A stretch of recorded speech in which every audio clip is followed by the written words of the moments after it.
And we're back. It was faster that time. We're getting better. Welcome to part 3 of this special extended edition of Rehash the Rolls. I am still your host, Erik Taylor. I haven't changed. With us is Patrick. He was the GM of the Darkest Devotions one shot, which is what we're going to talk about. Lydia is here, as is Sarah. They both played in that game. And we're going to talk to you guys about that game based upon some questions that were submitted via a Google form, which, as a reminder, is how questions for Rehash the Rolls will always be submitted from now on. So always watch for that Google form link. It'll be posted in both Patrick and Lydia's chats, as well as in their Discords. So, first question. This question comes in from Lydia. And she asked, Azalea uses her earrings for great purposes with her monastery. Do the other members know how she obtains these funds? Is there any sort of quandary earnings? I was like, earrings? Typed earrings. So you had a typo, and all I did was sorry. So it says earrings, and I've been looking at this all week going, what? Oh. You didn't have what? Oops. Earnings for great purposes with her monastery. Do the other members know how she obtains these funds? Is there any sort of quandary of conscience that she or they have about this? So we'll start with you, Lydia. You asked the question, but you get to answer it first. Do you know where she gets the money from? No, I was talking because we were a group of kind of shady people. And we got a bunch of money, and Azalea was saying during the game, like, we use the money to like feed the poor and stuff. So my wonder is, do the people at the monastery know that she's getting this money by hunting down people and breaking into people's houses? Other members of the monastery. I read it Yes. as other members of the party, and I was like,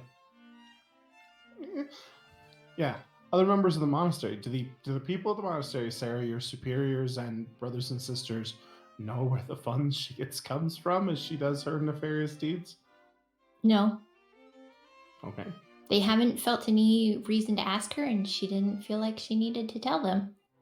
Does Azalea feel any quandary of conscience due to her ill-gotten gains, or is it being purified by the fact that she uses them to feed the poor and the hungry? No, she doesn't feel any quandaries, and she also doesn't feel like it needs to be purified either. I always imagine that when our group takes a job, if she doesn't feel right with the job, she's like, nah, I'm gonna sit this one out. Y'all have fun. But I don't think there's that many that she sits out, because most of the time we seem to be stealing and or capturing people that have already broken the law. We're not capturing innocent people or stealing from innocent people most of the time. So as your longtime GM, was this a chance to play Margaret the way you had wanted to play Margaret, but Somerset City ruined it? No, I fully played Margaret the way I wanted her to be. She was Robin Hood. She was a hero. This is true. But no, this character is on her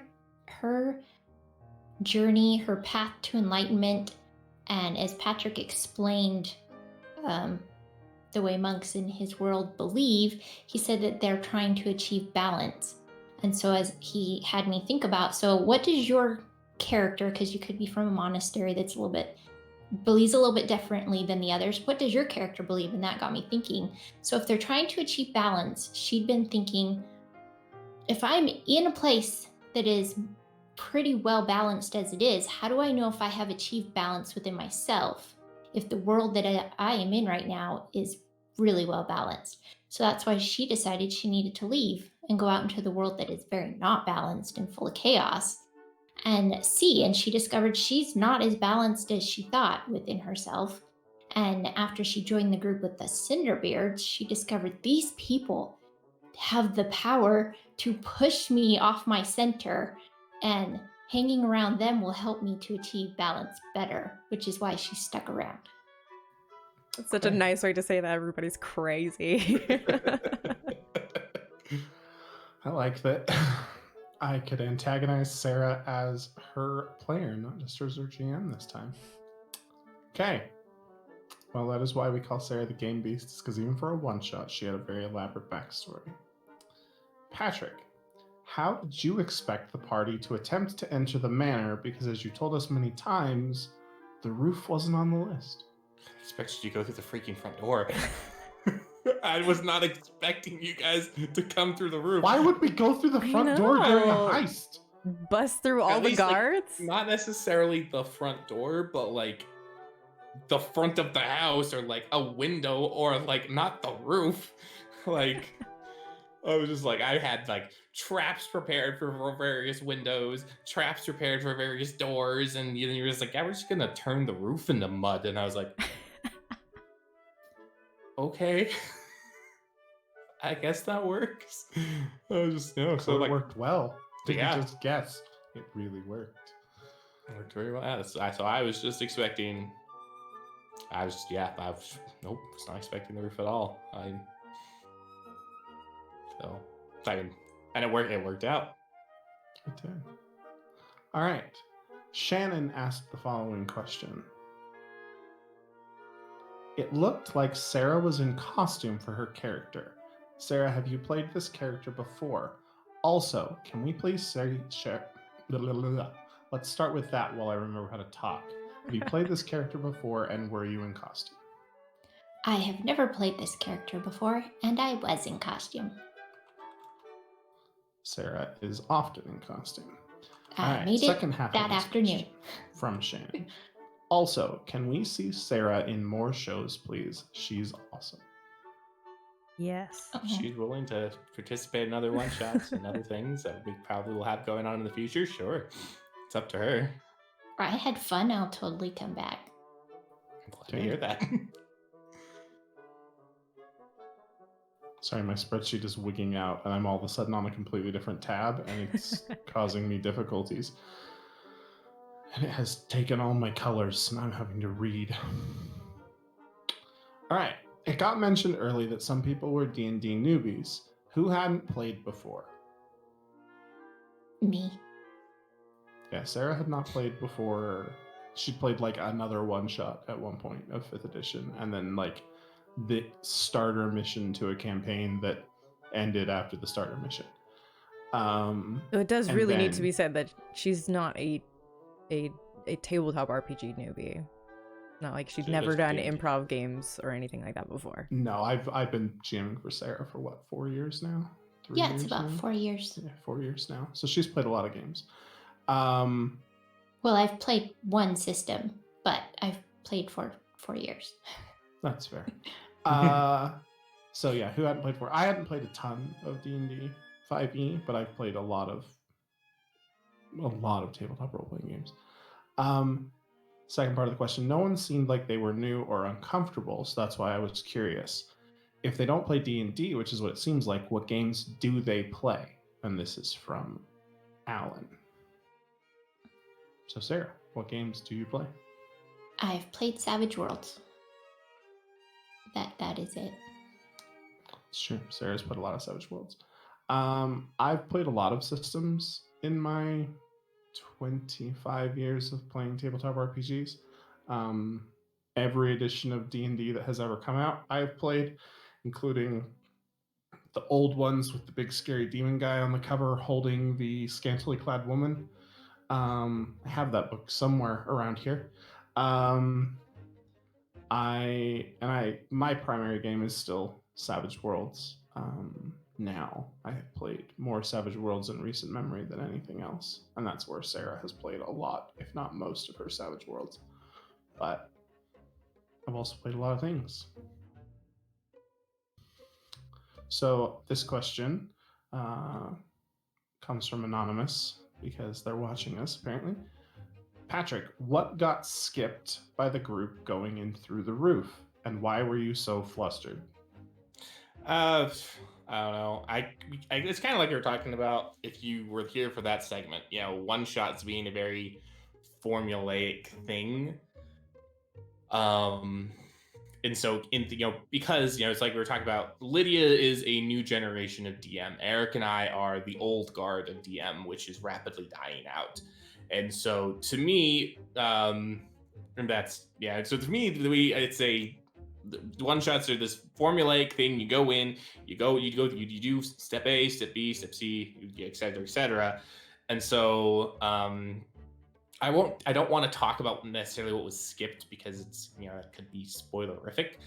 Ooh. So I don't want to necessarily talk about what was skipped because I don't want to spoil things for the main ready to roll. But I mean, a few extra combat encounters that I had in there in case. I mean, this is also what I do when I plan. I throw more stuff that needs to be in there because it's easier to cut things out than it is to be like, I need more content. Let me just throw something in. And We so run games very differently.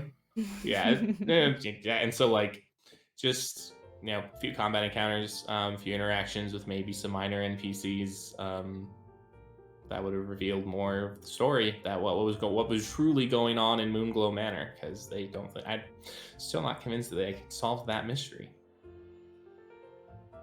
Now, to be fair, they weren't aware that there was a mystery to be solved, which is that was fine, but so it's because we live in a world where one shots are formulaic, and you told us to get the emeralds back. Exactly, and so yeah, exactly. So I mean, and they just in their mind they just picked the quickest way to get the emeralds back, and so it worked fine. It's helping me adapt my DMing style and helping me learn how to play with these people that I'm going to be playing with for a long time. So okay, Lydia, this one's for us. It comes from Jenny again. Oh joy. And it is directed to you and me. There was something going on between one of the Cinderella brothers and Isla. What was it? So,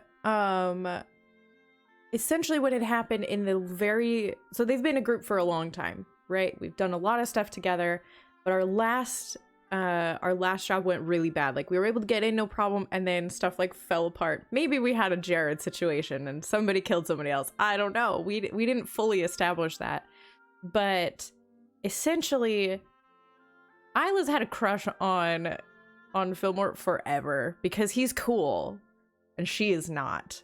And during that job, they got like stuck in the house, and it was the two of them for a while. And they had this very emotional moment where they like declared love for each other and all of these things. And then for her, because she is an uncool girl who has never been noticed by any boy in the whole world, it's like, oh my gosh, feelings are scary. I don't know how to talk about anything meaningful. And he is so awesome. He's going to learn that I am just useless and no reason to hang around me. And that will hurt so much more. So she kind of stopped talking to him after they got out. They like split the party and she did not talk to him at all. And so that was when they came back together. Very awkward. For sure. Yeah, and Lydia covered it. There was this had been unspoken attraction for a long time that, due to not just being trapped, but as we discussed it, high possibility of death, that both characters just felt like it was important to get their feelings out in the open. For those who are old like me, there's an episode of MASH where Hawkeye and Hot Lips do something very similar while they think they're going to die. And those are two characters that antagonize each other through the entire show, but in that moment have this very vulnerable moment together. And so we established that this was their backstory, Lydia and I did, outside of the game, because this was, despite the fact that we have this whole headcanon history of the Silverthorn Six, we'd never played these characters before. This was all stuff we made up together. And then, she spent the 18 months hiding from those feelings, whereas Fillmore spent the 18 months thinking about Isla. And so, when they got together, and especially once Isla went through what she went through with her interactions with the Book of Evil, it was important that he tell her that he was going to be there. So that was where it came from our end. And the other question is actually just a repeat of a previous question, where it is, can we see more Sarah, please? So Sarah, people like you here as much as they did on Due Respite. So congratulations on being awesome. If there are any questions left that anybody here wants to ask or that want to be asked in chat, now is the time for that. I mean, I want to know what happens to Isla. Like, does she go super crazy? How long does it take for her to go super crazy? Because that's what I expect to happen. Are you expecting a legitimate answer? Yes, right now? please. That'd be great. I mean, I guess the question is, are you going to let us, are we going to play these characters again? I mean, Or is it canon? over? there is is a it very legitimate reason that these characters will show up, can show up. Whether they will show up is up to you guys. But there is a very legitimate reason that these characters, it's very likely that these characters, with the exception of McGulver, because of what he did to himself, is going to show up again. And so, yeah, I mean, you will probably see them again. They will probably, and I'm still working out the exact aftermath of what happened, and so when that does, I will let everyone know what the exact aftermath is. Mostly, it's going to be a long conversation with Lydia as we talk about basically what exactly is going to happen, because there's a lot of stuff from touching that, the Book of Dark Rituals, the real Book of Dark Rituals that Isla is going to have happen to her. Not the least of which is you get 3 black mana. But yeah, and so yeah, it's you will probably see these characters again in the main campaign if people are willing to come do that, obviously, and not leave me to try to play their characters for them. But you will probably see these guys again. The Silverthorn are not gone. They will. You just have what you do, Lydia, is I see those wheels turning. Is Z goes off and does something else for an episode. You don't try and play them both, because ask Sarah how that goes. And it's rough. They'll be like switching back and forth. They'll be like putting the horns on, and then it's like, oh, hang on a second. Switch to the glasses, get out the British. And so one last question from me is, I mean, at this point, Fillmore, especially with what has happened to his brother, Fillmore is with Isla until she tells him not to be. Mm-hmm. Does she ever let him in? That is actually really tough. I mean, honestly, probably depends on what happens. I don't know, because it is a very scary thing. That's part of why she didn't open up more in that moment, was because she was just like, I can't even hear my own thoughts right now. There's like something in my brain talking to me, and it's really scary, and I can't, like, hang on a second. You're really nice, you're really cute, but this is emergency mode. But because of how scared she is, she probably will not want to be by herself. Just whether or not it becomes a romantic hangout is more the question. I think that's key, is he's not going anywhere regardless, right? She could friend zone him eternally and he's still going to be there. Especially, after what happened with McGulver. But okay. Well, that is all the questions we have. I saw a lot of commentary in chat. Oh, it was all Adam just raging at us. All Adam. It's Adam and Ian.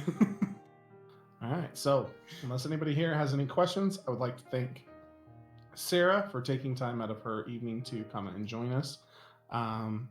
And we're going to do one last quick break in which we replace Sarah with Ian. And we will cover the main campaign of Ready to Roll and the emotional trauma that was that episode.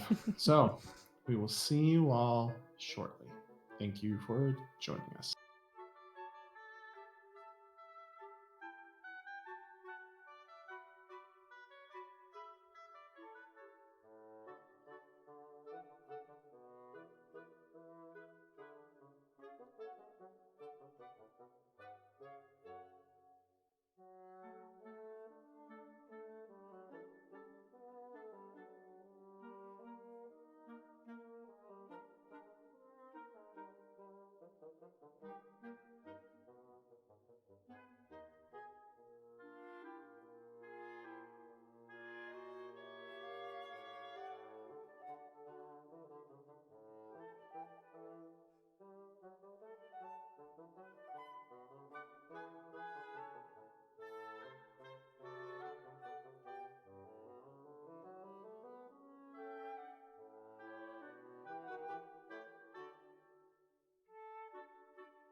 And we're back once more with feeling, and one last time, for this finale segment in this extended edition version of Rehash the Rolls. We're joined again by Ian, who plays Piotr. We have Lydia, who plays Z, because I refuse to say that name and say it wrong. Jelenia. We have Patrick. Like who- lasagna, but better. This is why I like Z. I don't want to associate you with lasagna. And then we have Patrick, who's just the GM. I'm still your host, Erik Taylor, and we're gonna ask some questions that were submitted to us via the Rehash the Rolls Google form, which, for the fourth time that you've heard it, will be how we do this going forward. So please keep an eye on chats and Discords, Twitters, maybe, whatever, for these links. So we're going to jump right in with a question to Ian from Lydia. Ian, Oh, no. what did it feel like to have Piotr's efforts at diplomacy with Brother Prestov so soundly rejected?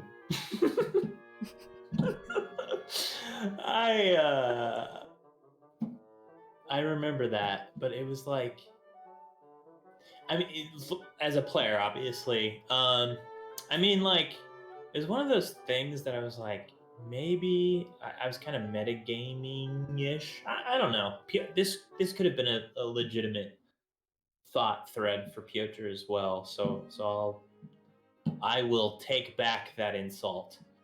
But it was just like, maybe there's some information that we can glean, something, if we don't just brutalize him or whatever.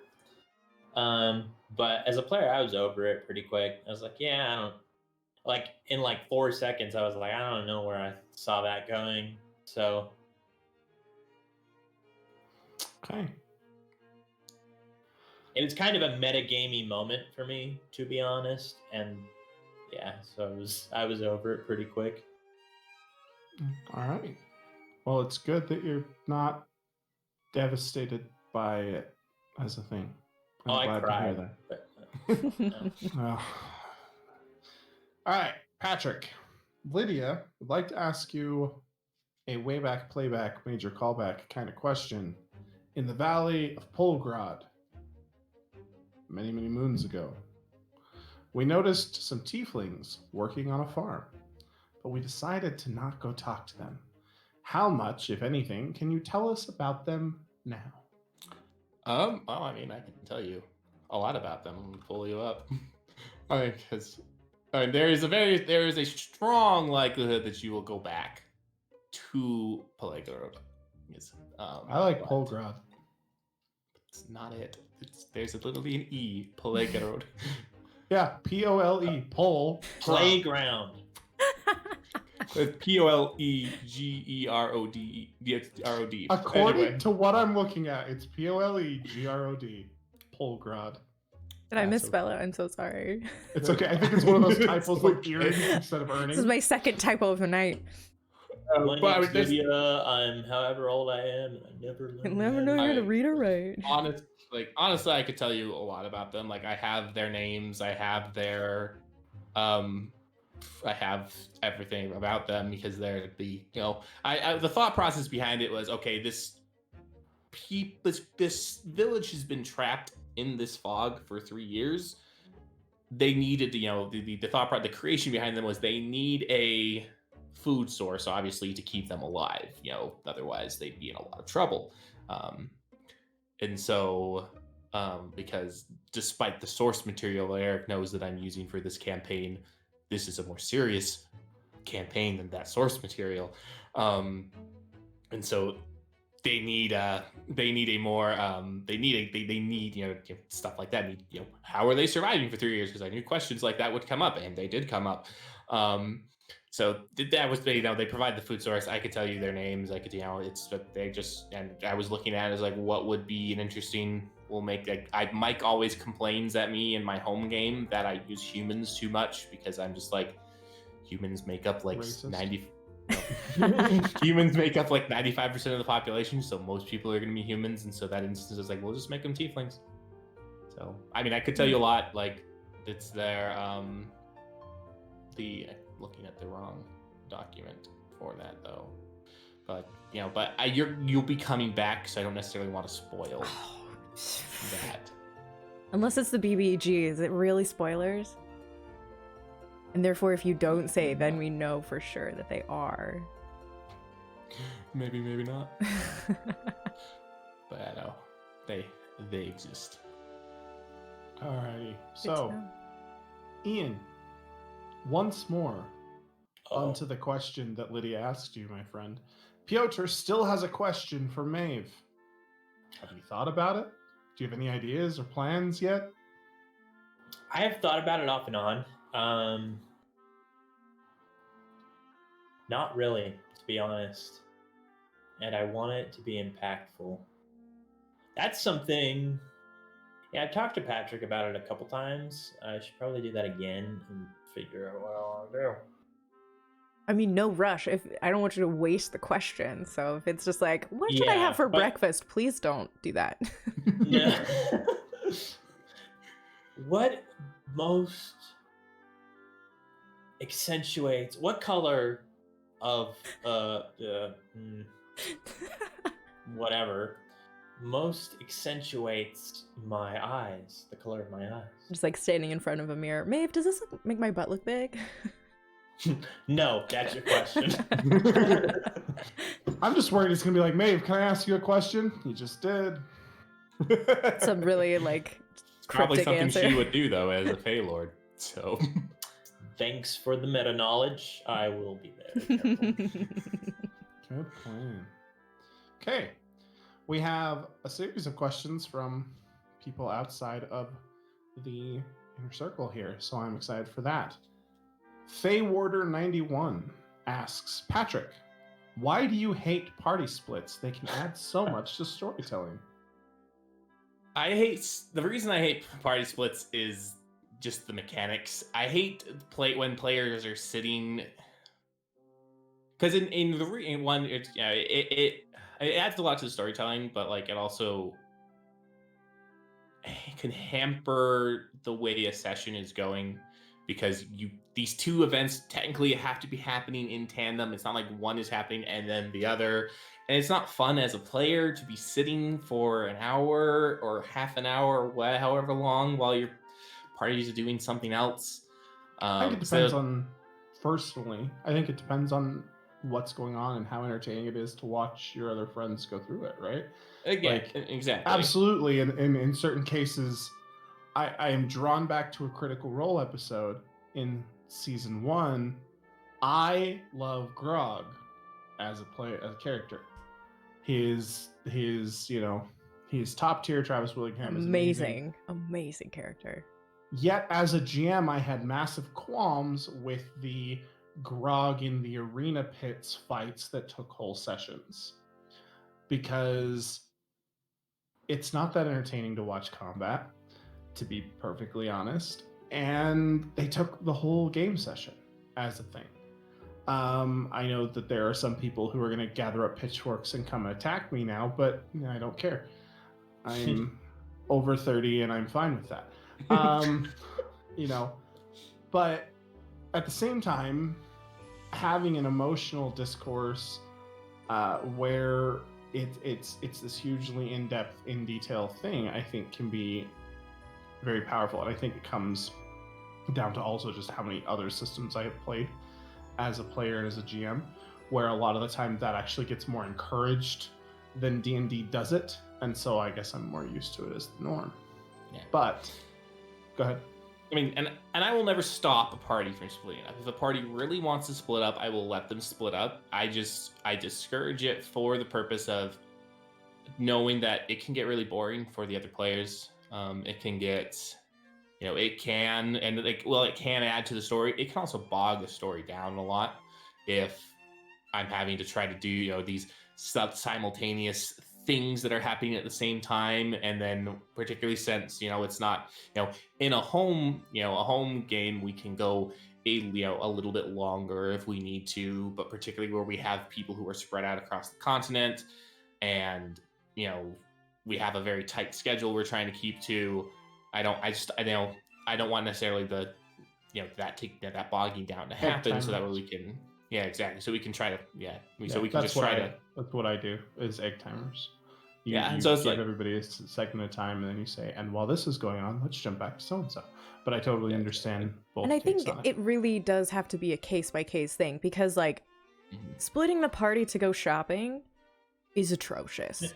Having someone spend 45 minutes to be like haggling with someone about a set of armor is awful. It's awful. In Performance Check, we actually will do a lot of off-screen shopping where people will be like, hey, by the way, I want the shield or whatever. And I'm like, cool, good, you've got it. And we don't do it in the game at all because that's awful. But there's so many things I think that, and me as a player, I don't get bored with a lot of the party splitting because I get to sit there like just figuratively just snacking on popcorn, watching the drama happen. I'm just like, oh boy, oh goodness. And then there's so much like anxiety inducing fear of like, I can't do anything. I can't do anything. Like just this past week, Artyom was hanging out with Vitaly, and then he came back, and while he was gone, they went and snatched him.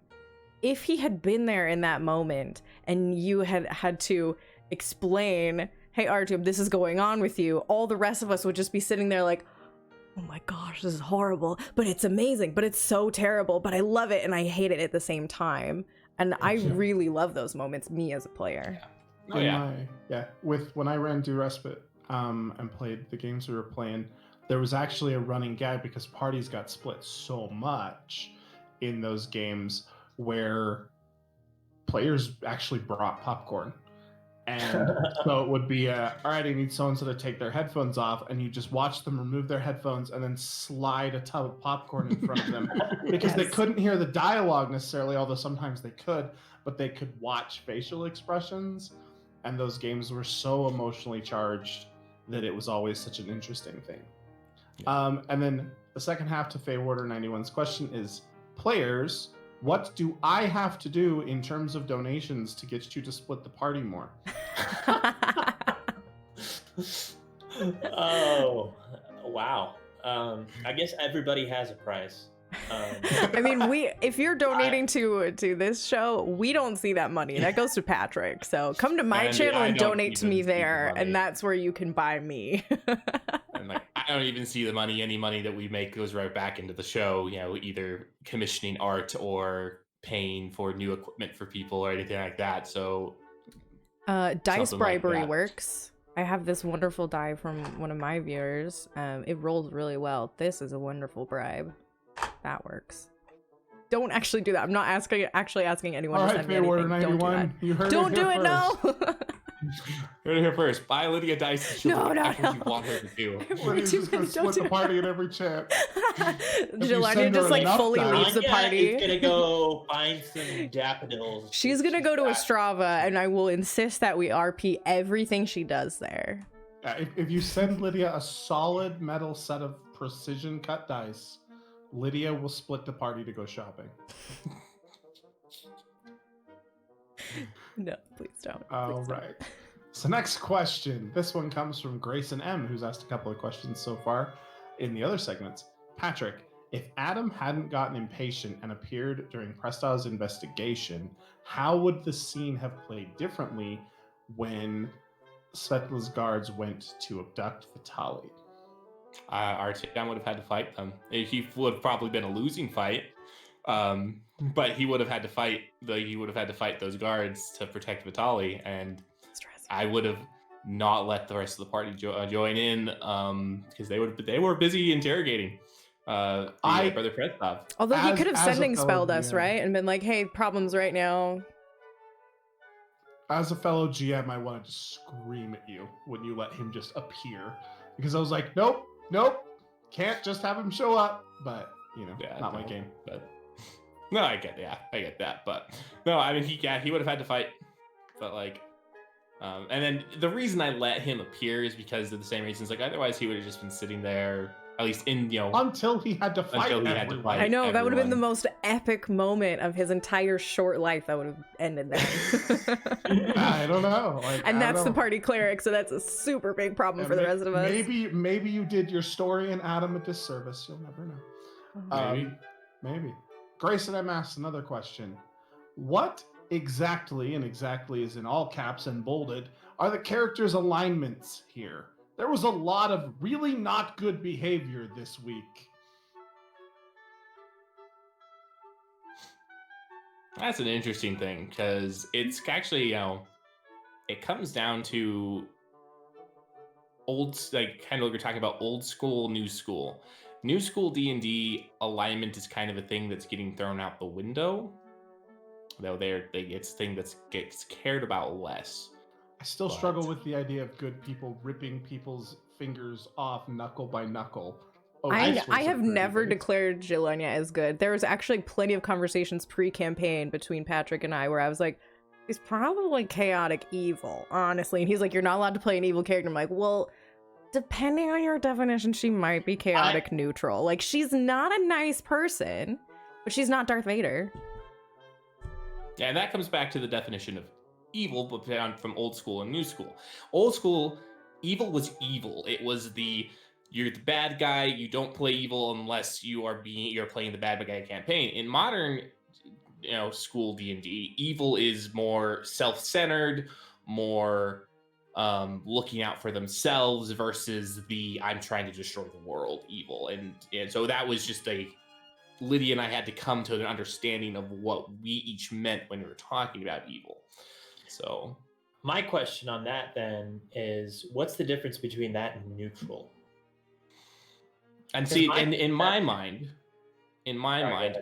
that's what neutral is I look out for myself. Yeah, that's how neutral was. That's how neutral was described in old school, and now neutral's more this kind of just in between. They do what in between. They do what they feel like in the moment, and so I personally, as an old school grognard of RPGs, think that the modern D&D alignment system is terrible. But I also don't play games that have alignment because I have always thought the alignment system is overly restrictive. But stop putting it in the game if it's going to be so pointless. Is my stance. It's so optional in 5e, like really. Yeah. And I wouldn't even be surprised if whenever 6th edition comes out, in 5-10 years, that we never that alignment's not even a thing anymore. Yeah, it seems I like the idea conceptually, because as a person, I don't know what it is about my personality that has granted me this proclivity. But as a person who sometimes when I'm role playing, it's really hard for me to be like, okay, I'm not Ian right now, and I'm not Ian playing a video game, right?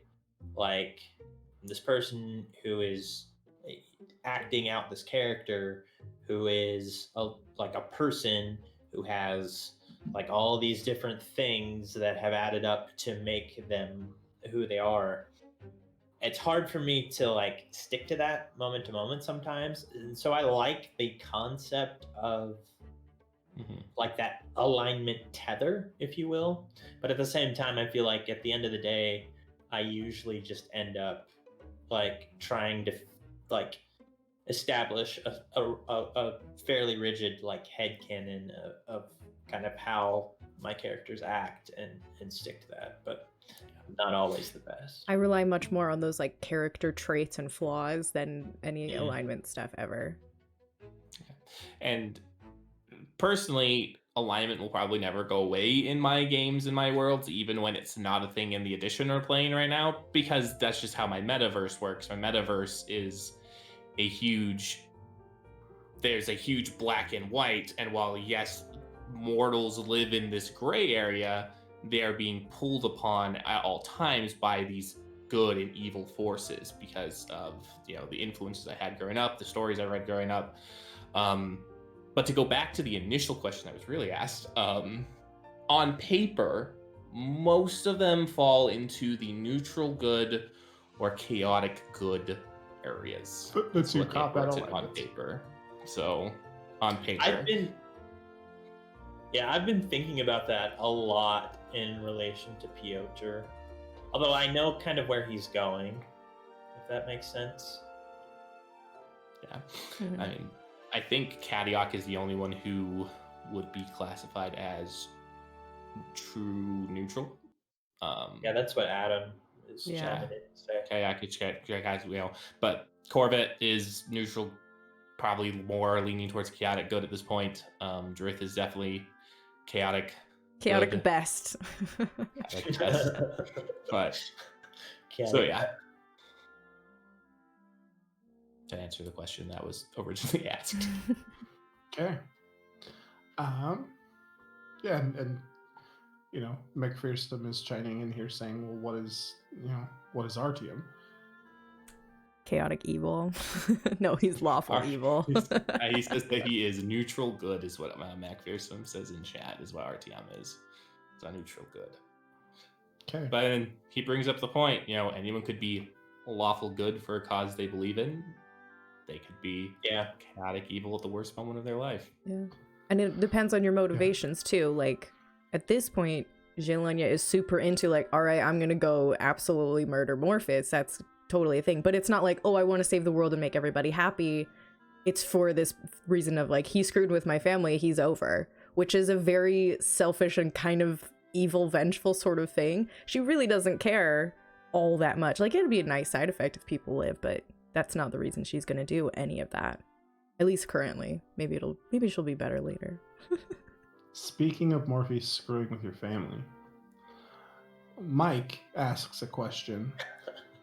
With this new betrayal and the likely global reflection on the Katankov name, will Jelania still carry it with the same pride, or will she carry it at all?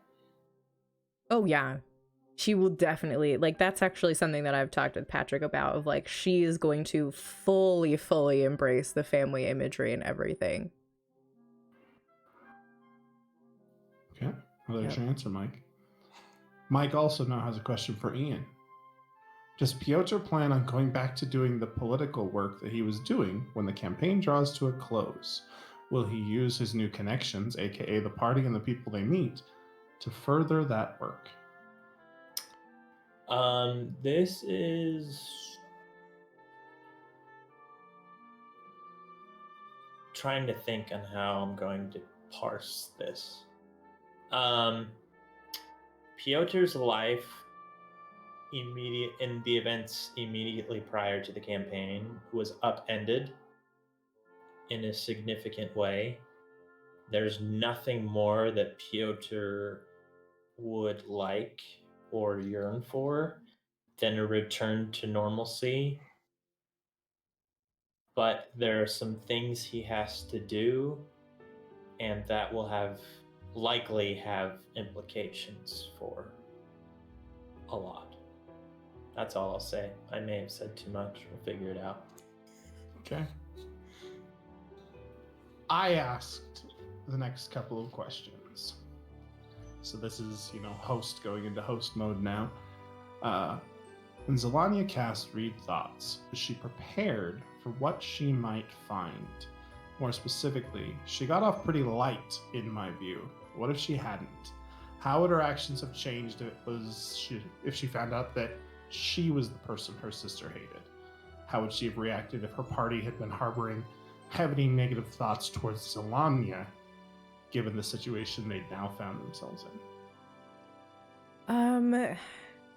I don't think in any way was she prepared for what she would find, and that was kind of why she did it. She was so unsure of everything and so thrown by everything going on that she needed to get some kind of information, some kind of knowledge of what was happening. I think she hadn't even considered the idea of like, oh, I'm gonna hear what the rest of my companions are thinking. If they had been thinking bad things about her, I think she would have been like, yeah, that makes sense. People do that about me. That's just how it goes. People don't like me. screw them back, you know. I think she was more unprepared for the positive thoughts. Had it been she that Sveta hated, I don't know how differently she would have taken that, because she did take it personally anyway. Because Sveta hadn't said anything, or that Zielona hadn't cared enough about Sveta's feelings to ask and be there for her with her problems, like Sveta had been for her, she took it very personally anyway. Yeah. I don't know how differently it would have actually been. So follow up to that question. What if those feelings had been more positive? You operate in a universe where you have people who ship Zelania and Artyom and who ship Zelania and Corbett. What if one of your players had decided to make it clear in that moment that they had those feelings? Oh, jeez. I'm not convinced Artyom didn't make it clear at the very end. We're not there yet. You shut up. I'm the interviewer. Oh boy. I really don't know. I kind of feel like she's not, at the very least then, was not in any place to possibly process that. She has never been romantically involved with anyone and was never really expecting to have that be something she needed to deal with. You know, just like, my dad will pick someone, he's really smart, it'll be fine. But he's dead now. Yeah, well, yes, that's true. Bye, lasagna. Hope you find your dad. Yeah. That would have, I don't know. How would it have rocked you as a player in that moment? Oh. This is my issue, is I make all these plans and thoughts before the game happens, and then when the game happens, they all go out the window and I just kind of react. I don't know, honestly. Okay. All right. I think maybe it would have depended on who it was, because if it had been, because because the thing is, with a couple been of just Catioc randomly. yeah, it'd be like, that came from nowhere. Oh my gosh! But the fact that she has been shipped with a couple of people, I always I very much, whenever that happens, whenever that comes up because of a viewer or one of us in the group, I immediately talk to that person to be like, let's make sure that this is consensual. Sounds like such a terrible word for it, but to make sure it's not an issue, that we can actually go there as players and that it wouldn't make them uncomfortable. So it wouldn't have surprised me coming from those people that have been shipped already. But if it had been someone else, that would have been a lot harder to process, I think. You missed your chance, Ian. It would have been so good. Anyway. I missed something. That's all right. That's fine. Oh! I got it, Adam. Okay. The audience who's listening to this on YouTube doesn't. But yeah, they don't see the chat. Nope. So the combat. That's an inside joke. Anyway, sorry guys. You're the worst. No, it's good. The combat ended on the reveal that in felling Svetla, the party had in fact sealed the ritual of the Dark One. How did you as players feel about this reveal? I'll cover how I as an audience member felt, and then we'll ask Patrick about it. But let's start with Ian. It's pretty disheartening. And you're like, oh shoot, this thing that we wanted to stop was kind of sort of not stopped. That's cool. Then it's like, where do we shift the goal? How do we react to this? Where do we shift the goalpost at this point? You know what I mean? I don't know if any of those words made sense in sequence, but I think We got so. what you meant. Yeah, I got you. All right, Lydia. So I was kind of working under the assumption that it was already too late, that once they had sacrificed Vitaly's sight, it was done. That was the sacrifice of sight, and it was over, and there wasn't a necessity of death. So when it happened, I was just like, oh, dang. But it wasn't So it like, happened now. Not yeah, okay. it was like, okay, I guess it was too late. We could have stopped it. So that kind of sucks, but it wasn't, I didn't feel like a failure, but it was sad. So I, as an audience member, had mixed feelings. I had to go watch it twice and get my reaction after my initial one, which was I wanted to punch Patrick in the nose. Because Patrick knows my feelings on railroading, and it felt immensely railroady in the moment. Because here they were, they'd killed the priestess, and essentially they were now learning by killing the priestess, you had sealed the ritual, essentially. You know, she'd done all the work, you spilled her blood, game over. If you hadn't killed her, the ritual wouldn't have finished. Then I went back and rewatched it after I got the bitter taste out of my mouth and said, okay, did I miss something? I didn't miss something. It still felt railroady to me, but I wasn't as mad because every once in a while you have to give your players the angst to make them want to continue, especially in a situation where, you know, Jelania's gone through this whole big nightmare. She now has a blind brother. Who in the heck is going to lead her house? To be fair, it's really only Jelania at this point, and she's got to have a reason to bail, right? So let's talk, Patrick. Long-term GM to slightly less long-term GM. How dare you railroad your players that bad? It was, I mean, it's interesting because when you're telling a story on a stream, you also have to make sure that the story continues to move forward to a degree. And so, like, I don't like railroading. I don't like being railroaded. You know, it's not my favorite thing to do. But, you know, and so it was like, you know, trying to make sure that the story moved forward because, to a degree, if the ritual has failed, story's over. You know, there's no reason for them to keep going. No reason for them. Why then have them be the cause? Why in that moment make your heroes the villains? Why weren't they just too late? To make them angsty, to give them the reason to want their revenge, you know, mess with Jelania's family so that Jelania now has the reason to go forward. I mean, her sister plucking out her brother's eyes and the other massacres that took place wasn't enough. Well, I mean, and that's for Jelania, but also for the other characters to get them personally involved, because it's something that I've been thinking about is like, what is going to keep this party together? Why are they going to continue besides, you know, the fact that their, you know, souls are all bonded together, and they just.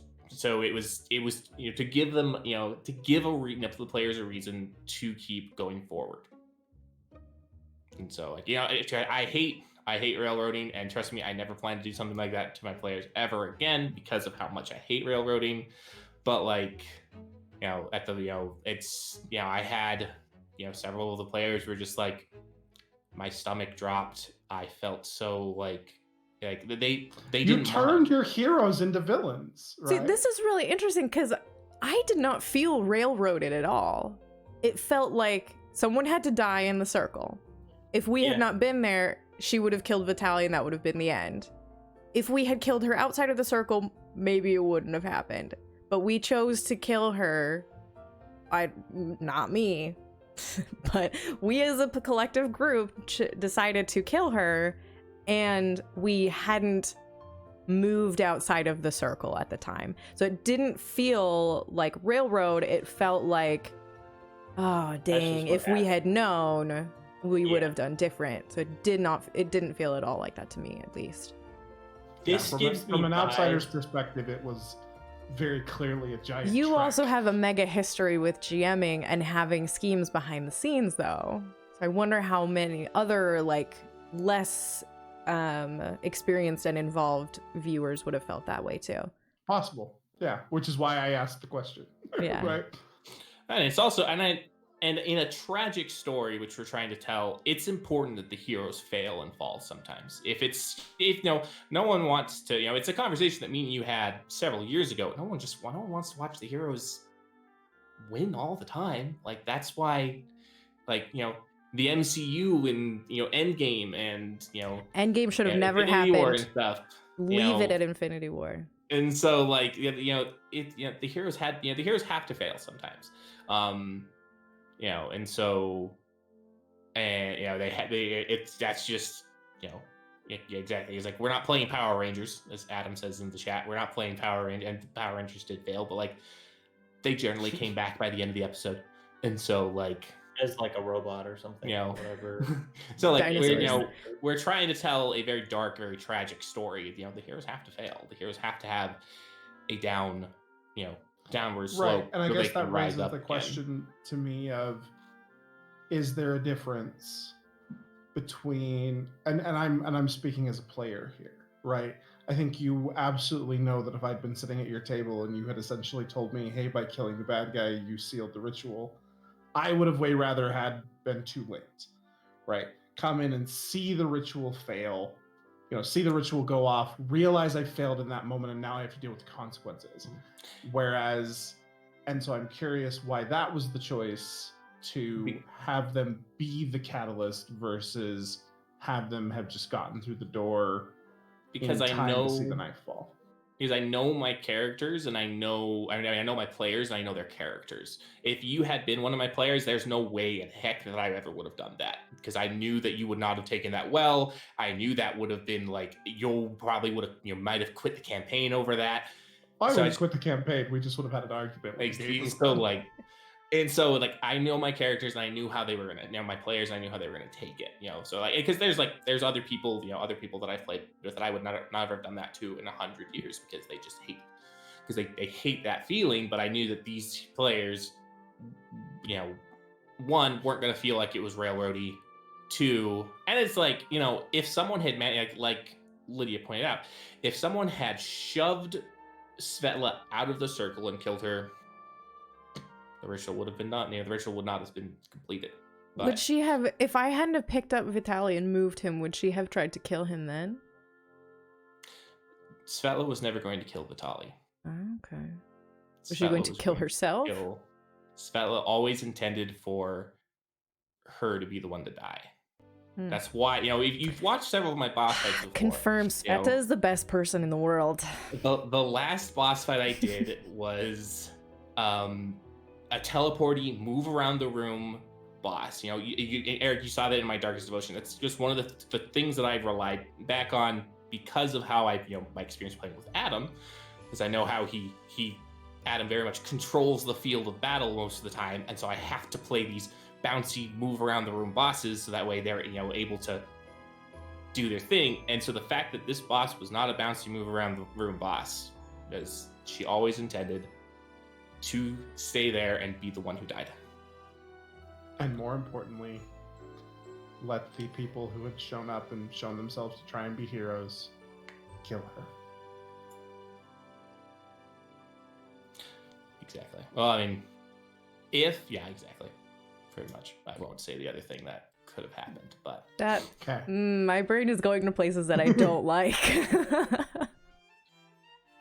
All right. So much emotion, much tears. The Dark One has stolen the soul of someone that a member of the party loves very much. What now? I don't know. We've never know what we're doing. We're just wandering around hoping to get in trouble.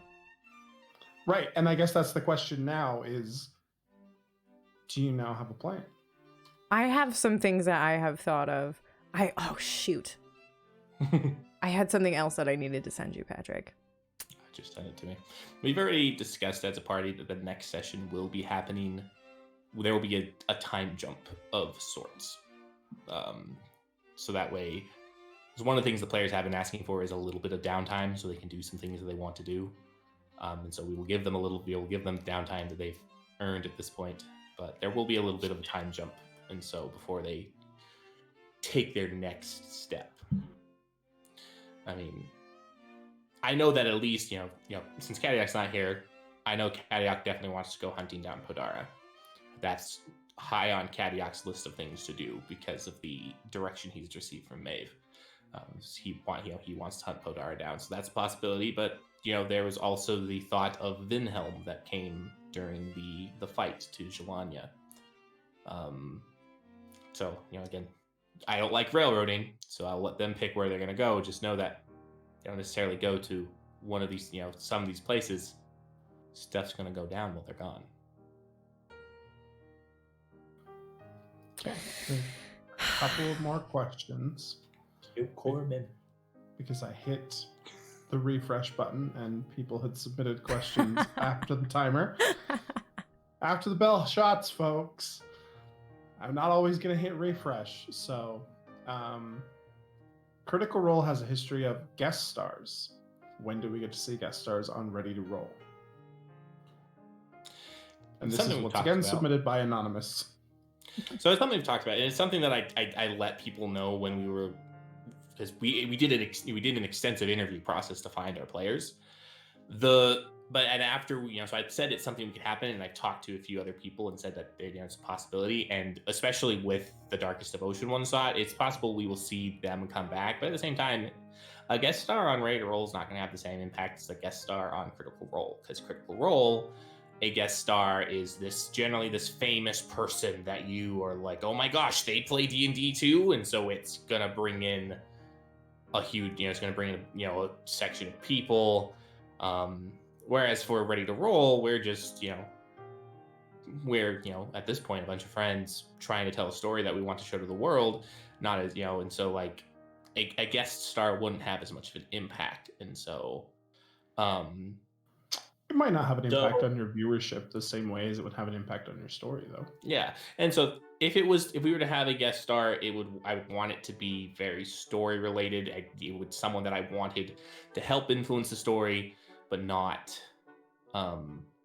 be played by me. And so again, I would love to see Eric and Sarah appear on the show at some point, playing Fillmore and Azalea. So it's definitely something that will probably happen at some point, but it hasn't happened to this point because it's not as, I don't feel like it'd be as impactful as Critical Role would. Mm-hmm. That's what is when Critical Role does it.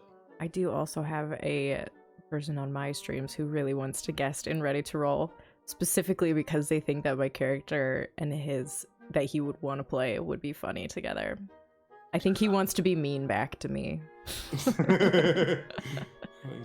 Shoot me a message and let me know. But I'm sure he's probably the one who submitted the anonymous question. I mean, maybe, who knows? So definitely something we want to do, but I just want to make sure it's the right story beat to do it. Okay, and there are our last two questions.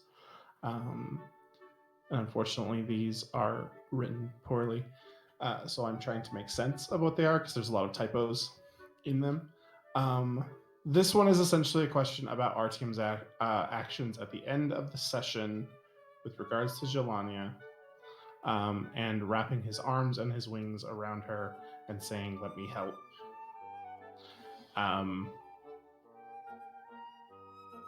What were the party's feelings on that? What were everything? Because it didn't have friendship overtones, I guess. No? It was not platonic. No. Maybe I missed something because I don't know. Go rewatch the scene, Lydia. I haven't been able to watch the episode again.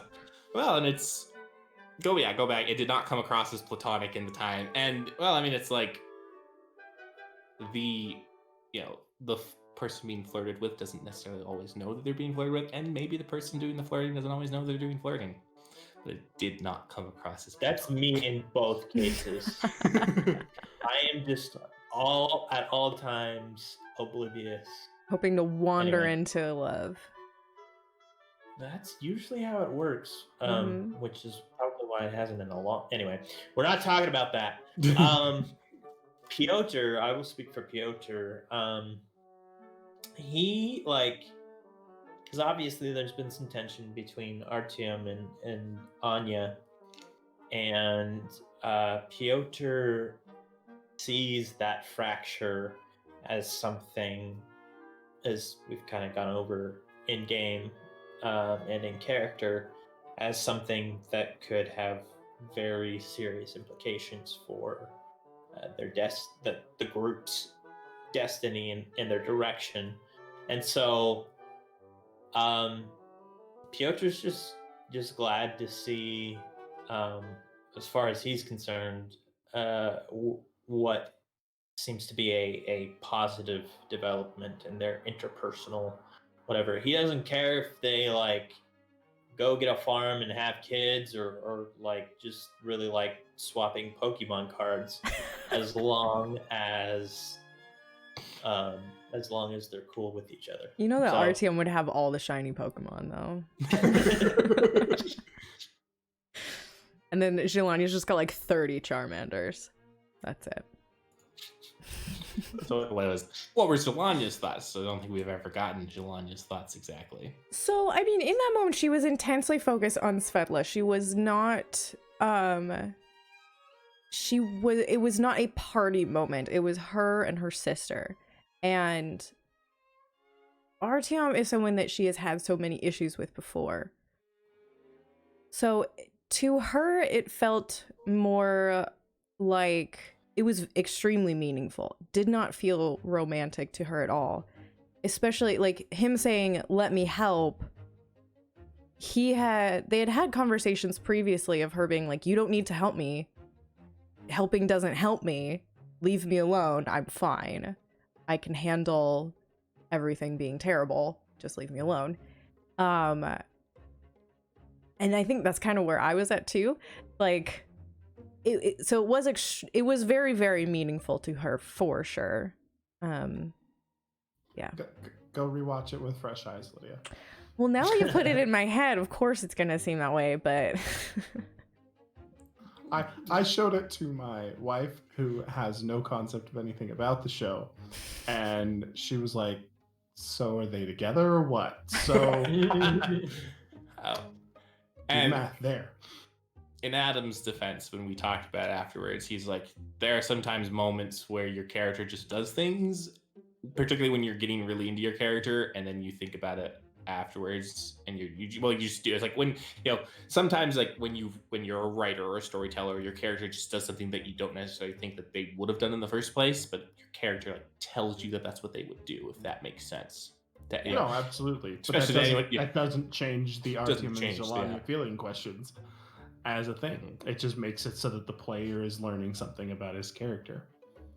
Okay, and the last question is, it's just a rehash of what the last one is, which is just what's next for everybody involved.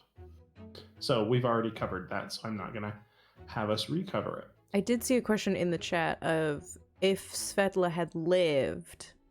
What was it exactly? If Svetla had lived, would Jelania have continued on with the party, or would she have stayed home?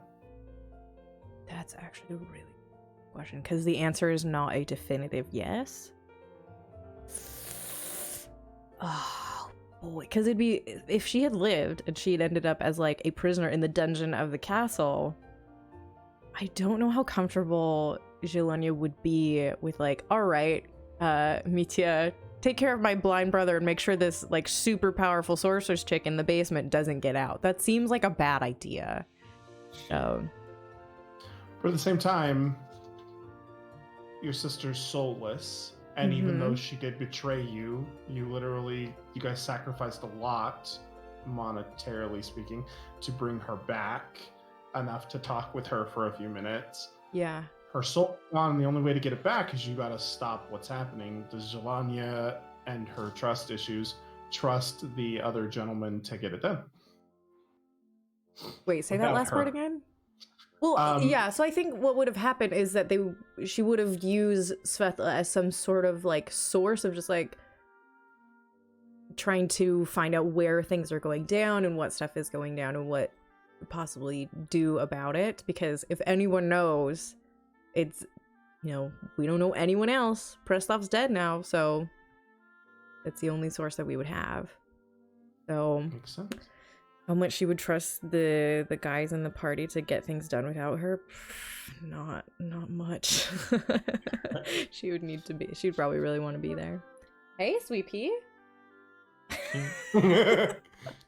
And with that, we're out of questions. So we are going to wrap things up. I would like to thank our many guests this evening: Aaron, Nick, Ian, Lydia, Patrick, and of course, the Game Beast herself, Sarah, for being here and answering questions in this extended version of Rehash the Rolls. It's not always going to be this long because we won't always have this many shows.